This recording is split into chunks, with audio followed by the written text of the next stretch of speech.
every year there's a moment when you feel like you found product market fit for that stage, and then you kind of work your way into that, and then you hit some kind of a ceiling, whether it's in your mind or from a business perspective, and you have to work hard to kind of punch through that and make that ceiling your next floor and grow from there. So I don't think it's a once you find it, you've found it. It's a constant iteration and growing your ambition, growing your vision, growing the impact you want to have. There's days that are exhilarating, and there's days that just feel like, why the hell am I doing this? Right. And like there's many such moments in any startup's journey. There's days when you sign your biggest deal and someone is like, a Fortune 10 company goes, we're going to use you and scale this up to millions of calls a year. And you go, this is incredible. And then there's days when a big insurance company that you call all the time suddenly says, we are no longer taking AI phone calls. And you're like, all right. So I open up listennotes.com today, which is a platform that ranks podcasts worldwide that I've often used to understand kind of where we're at. And as of today, we are now a top 1% podcast globally. That's across all the millions of podcasts that are out there. So I just wanted to let you know this because we're building this community together. And I wanted to say thank you. Thank you for listening. Thank you for following the show. Thank you for sharing it with other founders. I love the fact that I get to do this. I love that we continue to grow. And I love to end the year on such a high note. Let's do it again next year. Here's to 2025. Welcome to the show, man. Thanks for having me, Pablo. It's going to be fun. Dude, so you just raised just over $50 million from Andreessen, one of the most well-known VCs in the world. And you're doing AI agents in healthcare, which I think these days everybody's doing AI agents, except you've been doing this since 2018, 2019, 5-6 years ago. How did you kind of get into this world so early on? Before that, I helped start Google's AI venture fund, Gradient Ventures, right after the Attention is All You Need paper came out. So the thesis there was the world is going to change because of these breakthroughs across every major industry. And how can Google invest in that growth, both from its own platform, but also innovations around the ecosystem? And so I had a front row seat to seeing how this technology was being used in many different ways. And in one time, I was showing my wife a demo of a project that was automating phone calls to make spa and restaurant reservations. And she said, Ankit, incredible technology, good demo, but why do you need this to make spa reservations? I wish someone would bring this to healthcare. She spent her career in healthcare, and she said, if you could make information and knowledge available to people when they need it, how they need it, if you could unlock time that was scarce in healthcare where data is exchanging hands on phone calls, it would change how healthcare in the US works. And this was like the demo, I kind of have a hazy kind of recollection. This is something that Google actually showed the world, right, back in the day. Yeah, this was the 2018 Google I/O Google Duplex demo, where you could say, hey, Google, make me a reservation at a salon. And she said, great technology, what a terrible use case. Well, it's also crazy that, that thing was demoed so long ago. And I still struggle to talk to my when I say, hey, Google, my Google Home speaker. And it took ChatGPT to really bring a few of these, to get people thinking about this stuff again, even though Google was there kind of so early. Yeah, I think a lot of it comes down to the conversational UI, if you will. If you go after things that are extremely narrow, then people don't have their imaginations working on overdrive, right? I think when Google said we can automate reservations, it didn't spur everyone to go, how do I go apply this everywhere in the world? But when ChatGPT opened up an interface that you could talk to about anything, people started creating art, creating poems, creating reports. There's this project called Chat PRD, which is the automating what a product manager should do in writing a PRD. It asks you questions. It has a conversational UI to it. And that idea of a conversational UI, I think, was really powerful in getting all of us to dream bigger. And so what do you do when, your wife says that to you? Do you just kind of quit right away? Is it that strong of a signal that just pulls you out, or do you kind of let it, you kind of ruminate on that for a while? From the time I had that conversation with my wife to me starting Infinitus was about 5 months. So it wasn't that long a time. Now, my day job was a VC. Now, prior to this, I had started a company I come from an engineering background, so I'm very much a builder. Sold that company, and so there was a part of me that, even though I was investing in entrepreneurs and being a partner to them and enjoying that, I was really missing building company. It was fun to build a venture capital firm, but I was ready to kind of build uh, a company again. And so my co-founder and I were ruminating on a number of different ideas, but when this one came, there was something about it that pulled us towards it, because I think healthcare is mostly worked on by people that get passionate about the industry. It's something about improving it, not just for somebody else. You're not building the next ad system, the next gaming platform. You're building something that's going to serve you and your loved ones as well. And so we started digging in deeper. I didn't know much about healthcare. I'd done a couple of investments in the space, but I'm very much a newbie. So I started doing diligence calls by calling prospective customers and saying, "Hey, I'm a VC at Google. There's this company that I'm looking at that says they can automate phone calls in the back office. Does that sound interesting?" And every single person I reached out to said, "That's a huge problem." The first one said, "We have 3,000 people doing it." The second one said 400 people. The third one said 1,000 people. So we had validated it, and they all said, "How can I meet this company?" And I'm like, "Oh, I'll connect you with them in a couple of months." And lo and behold, a few months later, I said, "Oh, that's my new company called Infinitus." What kind of calls were they talking when they say they have thousands of these sort of people or whatever calls happening? Like what are these calls about? So one of the things that is hard in the U.S. system is that a doctor can't independently make a decision on what the next treatment for a patient should be. There's checks and balances in place because someone's got to pay for it. It's the insurance company that pays for it. And so for the high cost medications for patients with chronic diseases, uh, doctors have to get what's called a prior authorization. And sometimes they need it, sometimes they don't need it. So in the back office, there's administrative staff that takes an order from a doctor that says this patient has a macular degeneration and therefore needs a medication called Eylea, which is tens of thousands of dollars. They call the insurance company to say, "Is this covered?" That's question one. If it's covered, do I need to prove anything before you'll pay for it? What is the patient's part of what does the patient have to pay, and what will you pay? So there could be a co-payment, a flat fee, $20, $25, or a co-insurance, in which case a patient is responsible for 20% of the total cost. So they do that research. It's called a benefits investigation before they then initiate a prior authorization and then check on the status of the prior authorization. So all of these phone calls that are happening, and that's what these big groups were doing for thousands of doctors around the country. And they said, if you can automate it, it would reduce the time it takes to get a patient on therapy. It would reduce the administrative cost in the back office, which through trickle down theory would reduce the cost of healthcare in the US. And so there's a lot of second and third order benefits there. But the primary benefit is reducing the time to therapy for patients. So you're automating not calls coming into like any sort of healthcare, let's say hospital or whatever. You're talking about like kind of admin calls going out to insurance companies that you're automating first. That's where we started. And over the last few years, we've expanded that surface area quite a bit. So we started by calling insurance companies. Now the insurance companies said, "Well, why the heck are my humans talking to your machines all day long?"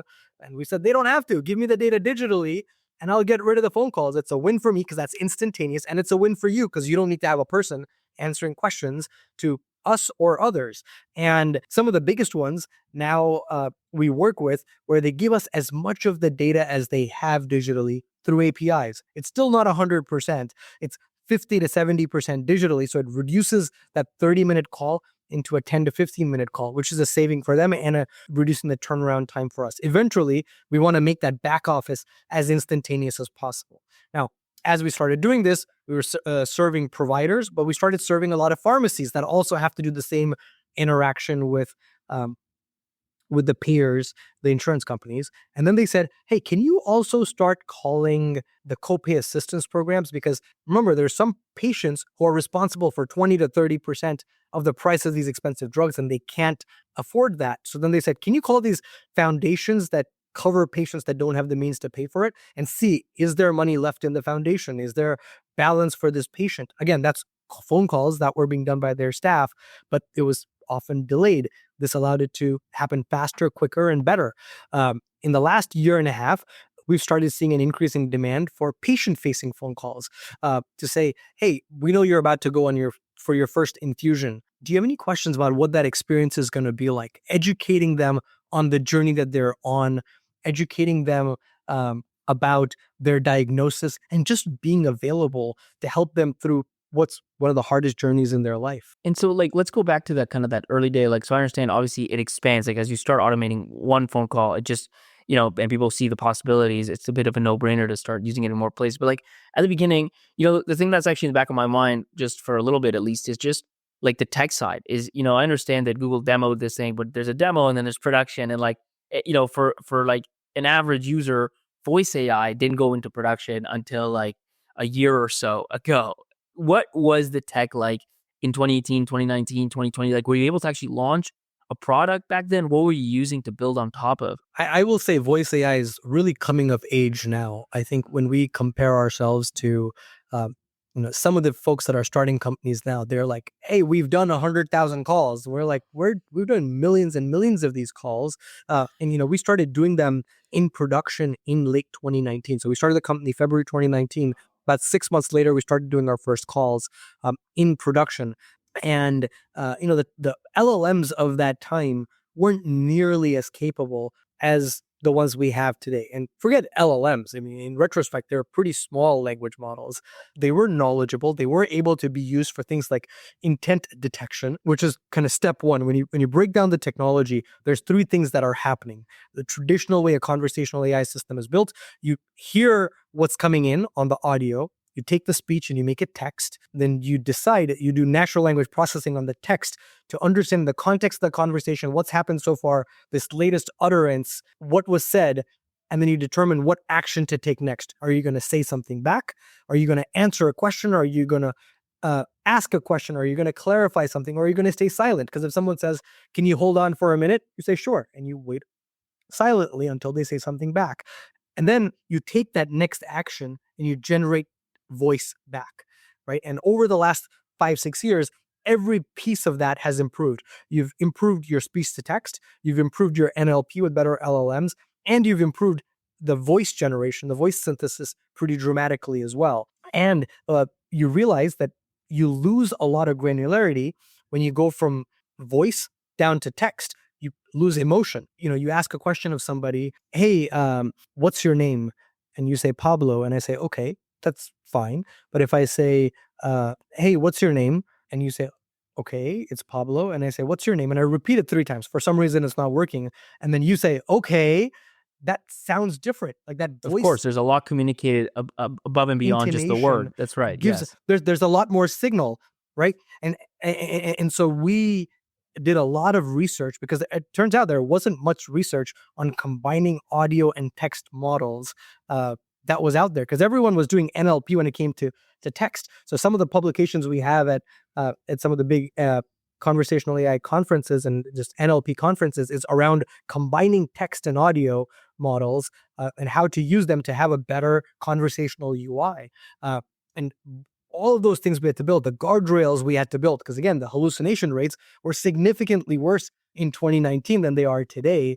I internally joke, I think the hallucination rates have gone down, but the ones that happen are so hard to detect that you can get away with them. So the guardrails we built in 2019 and 2020 are serving us as well today as they were then, because we had built it for a way worse system that now it gives the right guardrails and gives our customers a lot of confidence that what we're doing is not going to go off script in a way that will cause compliance issues, which is a big deal in healthcare. How did you get something into production? Did you just constrain it a lot? Was your use case like very hyper defined? Did you have to build the full stack, or was like assembly or something else like around back then that you could leverage? No, we've built most of the stack ourselves. A lot of what you see today are generalized versions of that. But when we think about the phone calls we are doing, the average phone call we automate is over 30 minutes long. And so we've been doing this for 5 years.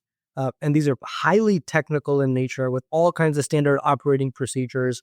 And I'll give you one example.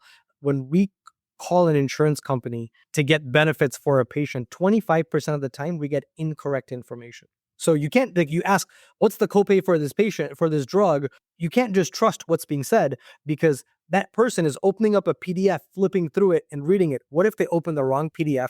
What if they open the wrong page? So in real time, we're doing QA on it, seeing all the data that we know and saying, are you sure? Can you check that, please? And that level of complexity, you can't take something off the shelf and do. You really have to tune it to healthcare, tune it to the kinds of use cases we're doing, both on the administrative and on the clinical side. And as we've done the patient-facing calls, knowing how drugs interact with each other, understanding uh, the kinds of adverse events that happen, tying all of that together requires a lot of custom model building. So you built something custom back then. Do you hyper focus it? Like, do you have like a very specific, because a 30-minute call can go in so many directions. I can't imagine back then being able to handle. Do you have a human in the loop? Like, I'm just trying to think, like, how do you, bring what's there to actually bring some value given all the complexities? Of course, we took a lot of inspiration from our friends over at Waymo. I think one of the things Waymo did very well in the self-driving world was they said, let's get a car on the streets as early as possible. And if you need to have a safety driver, that's okay. That safety driver, when they take over, gives you training data to improve your system. And as you do millions of miles of driving, you get enough for the machine to start determining its own next best action. And now you've got Waymo cars in cities around the world driving themselves. And that was, their journey took 12, 13 years. Our journey is much more compressed because we are starting from a better place from a technology perspective in 2019. So we had the ability for the machine to raise its virtual hand and say, I need help. And someone could help the machine kind of take its next steps. In the beginning, when we started, it was machine driven. And now it's mostly, it's much more automated than it was then.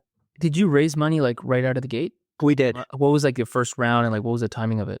Yeah, so in 2019, we raised just under $4.5 million from Kleiner Perkins and a number of angels. And who's your first customer, and how'd you get them? Our first customer is a company called Syncora. They're a big supply chain company like McKesson and Cardinal Health, the three big supply chain companies in healthcare, and they support every major pharmaceutical manufacturer, every major health system in the country to run many of their back offices. They're a Fortune 10 company. And they were one of the people that I had sent a cold email to and said, I have this company that I'm diligencing. And they said, we've got thousands of people. And we worked with them. It took a lot to get them going because, again, everybody in 2019 thought we were doing black magic. No one believed a machine could have these kind of phone calls. And so we went through all the trials, tribulations, set ourselves up with all the security and compliance. Again, a Fortune 10 company isn't going to just let personal health information into the hands of a no-name startup with no other customers, but kind of worked very closely hand in hand with them to get the system up, running and live. And they've spoken about this publicly, but the way it's scaled for them really helped them run their operations in a more efficient way. But more than anything, it reduced that turnaround time and it increased their quality. I think they said it was 10% more accurate on average than their teams, which is pretty amazing. How did you structure that? Like, did they give you like, okay, you're going to take over 5% of the calls or some specific set of the calls? Like, how did you go from, whatever it started to, fully deployed? Everybody starts in a limited way and then scales it up over time because you want to try it out. You want to do side by sides, and over time you build that trust in the system and you scale it up. I guess I'm curious about those early days, like any stories you might have around trying to get this out. Like, I just feel like hard tech comes up against all sort of, bumps along the way from dream to reality. I mean, I'll tell you a couple of fun stories. So before we started the company, my co-founder Sham and I known each other since middle school, went to middle school, high school together, college roommates, did our last startup together. So when I told him about this conversation with my wife, he said, cool idea. Let me try to build a prototype. And I said, let's build as lightweight a prototype as possible. And let's make a phone call and see whether the other person even talks to it. Because if the people on the insurance side won't talk to it, there is no business. So he built a very lightweight prototype and we called United Healthcare. Our friends at United know this story, so that's why I feel comfortable kind of sharing it. But we called, got through the IVR and got to an agent, and the agent said, can you tell me the patient's name and date of birth? And again, this was like Wizard of Oz. We were typing behind the scenes, right? Because we were We didn't have a fully automated system. You're typing the text and you're just testing the voice part of it? Yes, and we just wanted to see whether the person on the other side will talk to. Would believe the voice, or is it too robotic? Yeah, okay. Well, no, it was 100% robotic. Whether they'd be comfortable talking to a machine, right? Oh, knowing. Okay, so this isn't like the today stuff where you're like, is it a human? Is it a machine? It's like, it's for sure a machine. It's just, are you comfortable talking to it? Exactly. Right? Or are they going to just hang up? Right? Because there weren't any realistic voices available back. We call in and we're like, hey, looking for a patient, the benefits for a patient. What's the patient's name? In the moment, I'm like, Bruce Willis. What's the patient's date of birth? January 1, 1947. Like something like that, made it up. And then they're like, let me look that up. And we're like looking at each other. Oh my God. Like they're actually talking to us about it. And they're like, sorry, we can't find this patient. We're like, well, yeah, because we made that up. We're like, oh, we're sorry. We'll check the information and call back again. Thanks so much. And we hang up. And we're like, that was the moment of, cool, there's something real here. Right now, that was one call. There was a couple else we did where they hung up on us and we're like, all right, so there's some hope. We need to work through this. And, there was someone we were talking to in the early days and we were like, hey, we get a hang up rate of back then like 30%. People not talking to us. And someone said, that's pretty amazing because this was a friend of mine that worked at Uber in the early days. He's like, every city we went to wanted to ban us. You're starting from a place where you have 60 to 70% acceptance. We started with 0% acceptance and worked our way to get approval. And so you're starting in a better place. That's incredible. You're trying to change the world to go from human to human communication to human, and eventually machine to machine, and that's instantaneous APIs, right? And so he's like, you're starting in a place of strength. You should never think about the 30 or 40% that get hung up on. You should think about the fact that 60% of the time you moved into the future. And that was always part of our inspiration as we made progress on that front. Well, I would agree with him. Like 60, 70% talking to a machine is very high. I'm wondering, like, now looking back, or even at the time, like, how do you explain that? Like, what is it about that use case? Because frankly, like, most people just hang up on machines. Like, even today, like, you hear a machine, like robocall, hang up, spam, whatever, right? Like, all these sort of things come into your head. What is it about this use case that got you, 60, 70% of people to be willing to give it information? So a couple of things. I think context matters a lot. When you get a phone call on your phone from a number you don't know, most of the time you won't pick it up. Sometimes you'll pick it up and figure out who it is and then hang up quickly. But if you get a call from on your phone which says CVS or your local pharmacy, you're more likely to pick it up because you go, I know what that brand is. And if you're getting that phone call now from a known brand, when you're expecting them to call you because a doctor sent a prescription in, then you're really likely to pick it up, right? So knowing the context and having some trust helps. So when you're calling an insurance company, what's the context there?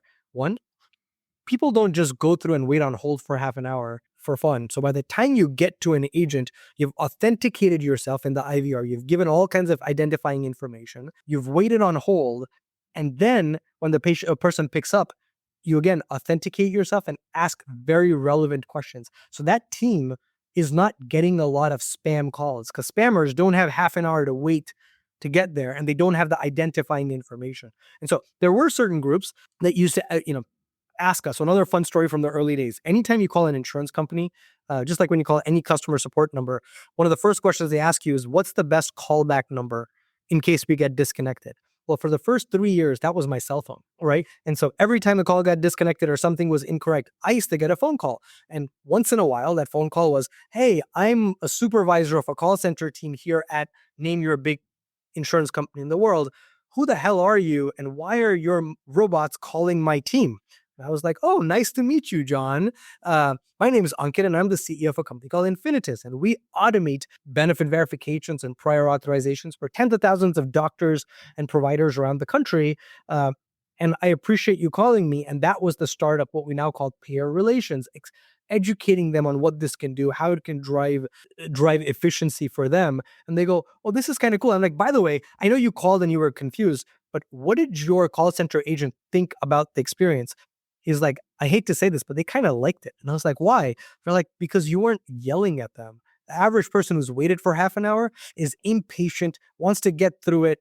And sometimes their mic is too close to their mouth, too far, so it's hard to understand. They're inefficient. Your digital assistant, your AI agent is really efficient, is really easy to understand, and can answer questions, can have a full conversation. I'm like, that's interesting. So it also helped us build that value proposition for the people receiving our phone calls. And they're like, oh, by the way, we love the fact that you call from your phone number, the same phone number all the time. You have one voice.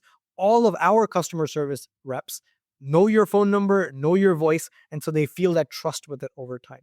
So that's built over the last 4 or 5 years. Did you ever like close a sale or something like that off somebody calling your phone number because they were like they're upset, but then you turn it around? It's happened multiple times. Many of the biggest insurance companies in the country, in addition to the doctor side, are now using us because they first heard about us when they got a call. And now they're like, we make millions of calls as well. Normally they're backlogged, but we can use you to work through that backlog and get into the future. You love this show. You don't want to miss the next episode. Why would you?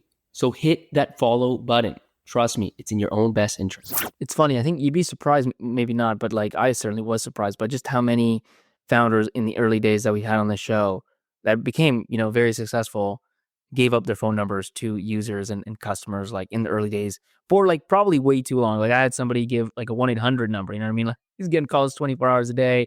I had somebody else give their phone number as founder of Wealthsimple. Like it's like the Robin Hood of Canada. I mean, you're talking about like, users, like just not like big enterprise, right? Like anybody can call your cell. But I think there's something about that, just being willing to stay so close to your customers, in a bit of an insane way, like having no boundaries on purpose by design that, I think can be extremely helpful. Yeah, I mean, that's how you have a pulse on what's actually going on. I think Parker Conrad at Rippling still runs their internal HR and IT solo administrator because he's like, if this is what we're selling to everybody, I want to know how it works and how it doesn't work. And can I run a 5,000 person company solo from an HR and IT perspective? Because if I can't, then others won't be able to do it with 10 people. And so, I think founders often do put themselves in these places with no boundaries. And I think, at least for us, it's both Sham and I do it in different ways. And it helps us keep a pulse of how we're improving things over time. So, walk me through this. Like, there's some value props that are obvious immediately. And frankly, like the entire wave of AI agents today is like that. And that's why there's so much money being thrown at it and so much competition. And I think that the big problem today is trying to figure out who's going to win which category, like where's going to be too much competition. Because the use cases are no brainers. Like if you can automate a routine phone call in your case and turn it from something that costs you, a human to something that costs you a machine price, and all the other benefits that you named, it's a no-brainer. But then again, like the flip side is nothing's that easy. You know what I mean? Like nothing in startup land is easy up and to the right.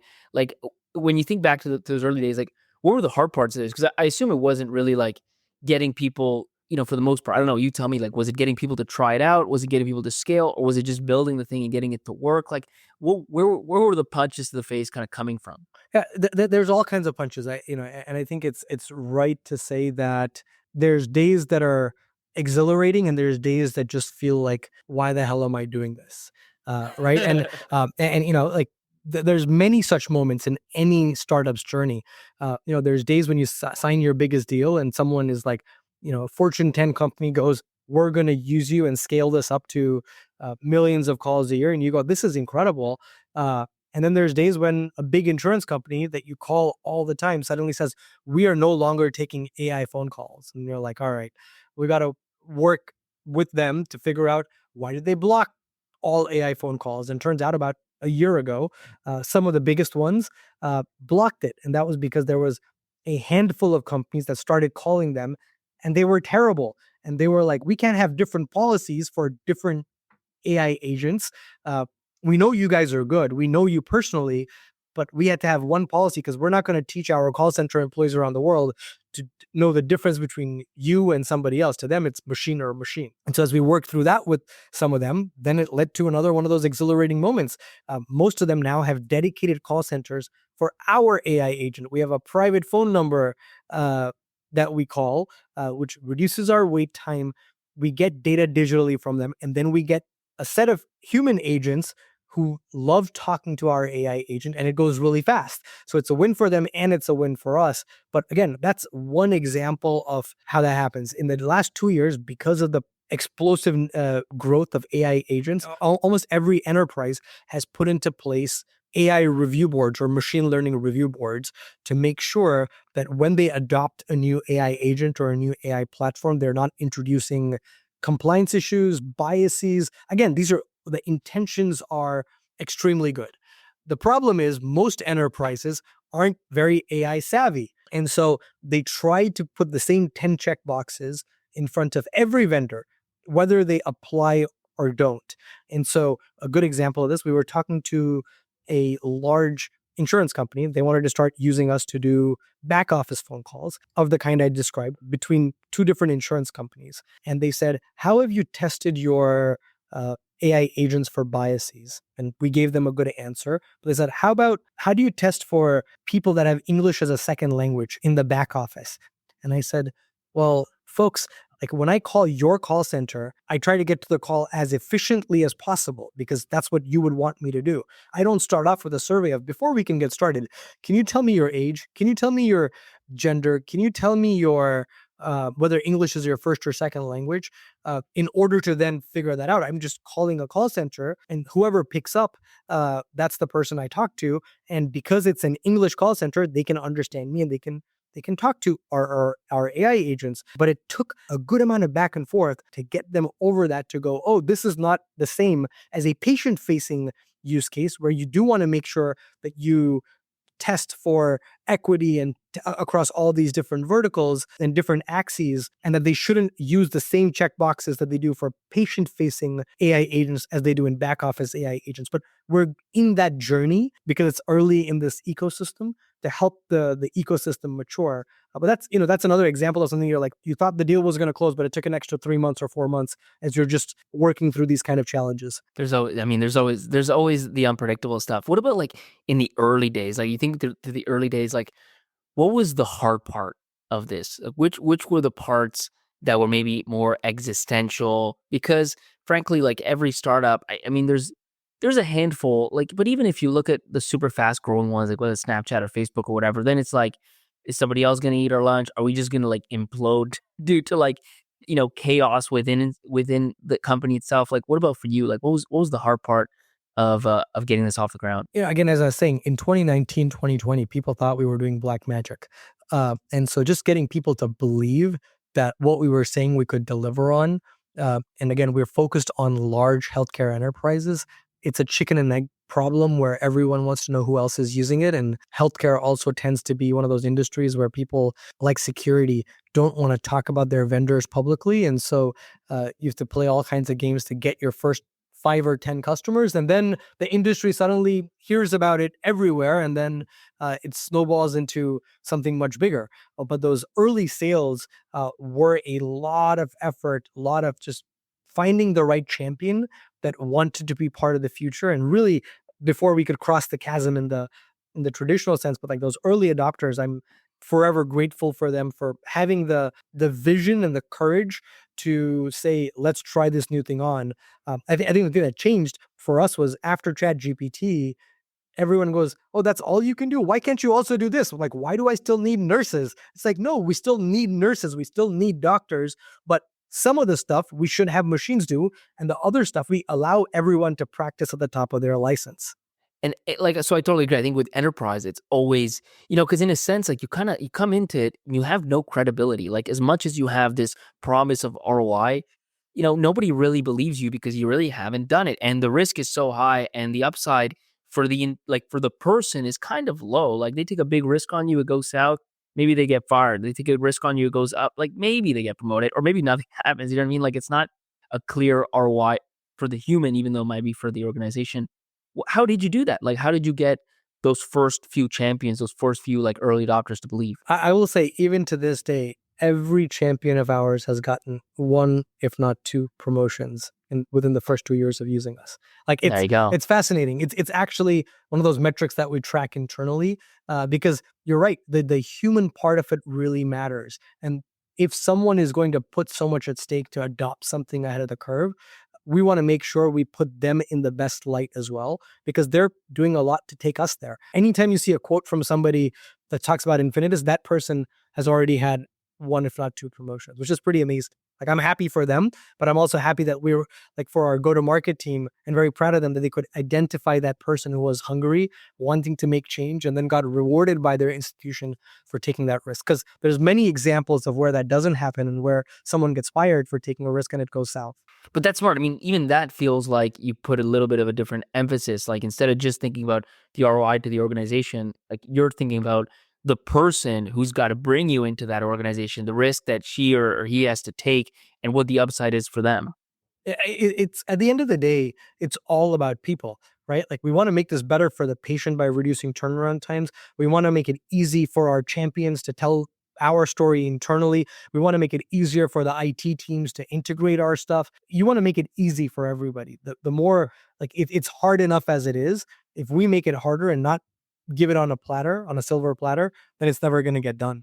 Give me a sense maybe just of the growth. Like you had that first one, you did a few months, and then did it just go like company wide? How quickly did you go from like 1 to 10 customers sort of thing? At a given customer, it normally takes a couple of years to really expand into its full maturity. And, like, our first customer has grown 10x in 4 years, and is continuing to grow. And it's amazing to see that. At the same time, we're now landing much bigger deals because the surface area of our offerings has grown quite a bit. The kinds of phone calls we automate, the fact that we're both in the front office and the back office, the fact that we can do all kinds of insights and analytics on top of our phone calls, it allows us to come in and say, we've got a platform that can really help supercharge your teams. And that's a really powerful value proposition to the buyer, because they go, this allows me to truly transform our business in the age of AI. And what kind of size customers are you landing? These are like 6-figure, 7-figure deals? Yeah, our average customer is over 7 figures. Perfect. Well, listen, Ankit, we're going to stop it there, but I'll end with the 2 questions we always end on. The first question is, when did you feel like you'd found true product market fit?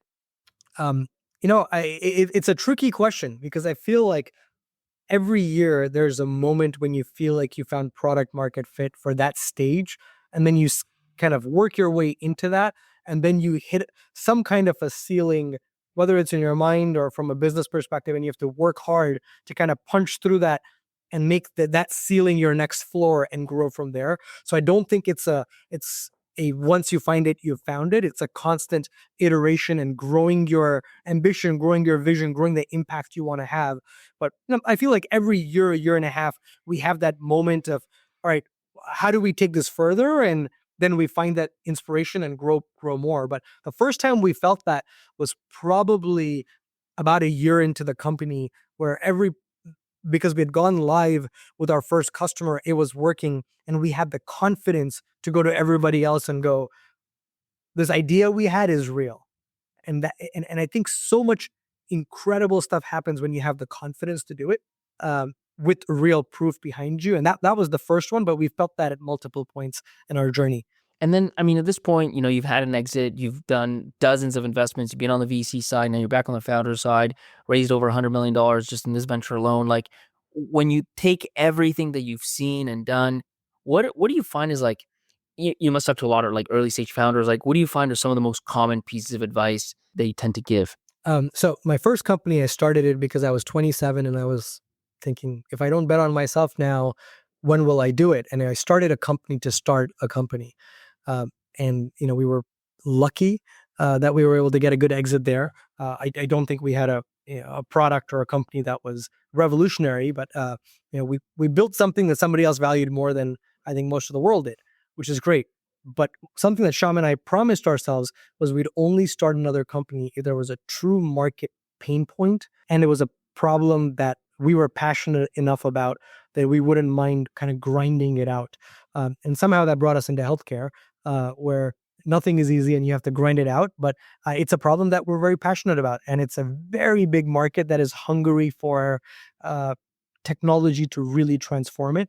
And so when I talk to folks, I say, find something that you're passionate about in a big market, because even if your early hypothesis is wrong, the pivots and the turns and twists you do will keep you in a large market, and it's a market that you're passionate about. Well, thank you so much for sharing the story, man. It's been great. Yeah, thanks for having me. You remember like the first person who told you about Bitcoin, the first person who told you about Uber, you want to be that person because being first is cool. So be a cool person and tell your founder friends.